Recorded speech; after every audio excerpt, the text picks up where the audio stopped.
Usapang musika ang tampok sa ikalawang episode ng GMA1 exclusive #Golds with Gabby Garcia. Usapang hugot sa musika. Mula sa mala music blog ni Gabby na pagkanta ng covers, hanggang sa pag-produce na niya ng sariling song na may music video pa na sa Hong Kong sinut. Tampok sa bagong online episode ang musical journey ni Gabby.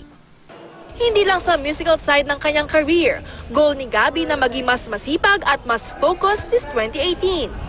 Simula ng taon pa lang pero busy ang Kapuso It Girl. Ngayong Enero, ipalalabas na ang primetime series na pinagbibidahan nila ni Ruru Madrid na Sherlock Jr. Treat to para sa Gabby fans, and also may bago tayong kapuso si Siri na nakakaaliw sa set and talaga nagbibigay saya sa amin. So what more, diba, kung masashare niya yun sa viewers natin. Kasama sina Ai de las Alas, Andre Paras at Janine Gutierrez. Gaganap si Gabby bilang si Lily Pelaez na isang assistant veterinarian. Ang madalas niyang ka-eksena, ang bagong kagigiliwang best friend na si Serena.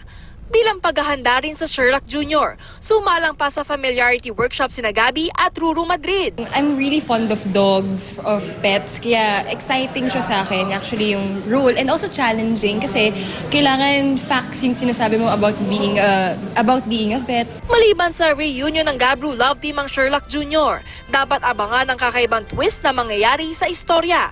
Sa ngayon, very close din si Gabby sa co-star niyang si Aliana Asistio, nagaganap na pinsan ni Lily, ang kadalasang bonding moment ng new BFFs. Bonding namin kumain kasi chef siya, so ang dami niyang binabaon sa taping, so kain lang kami ng kain. Katatibayan, updated sa showbiz happenings.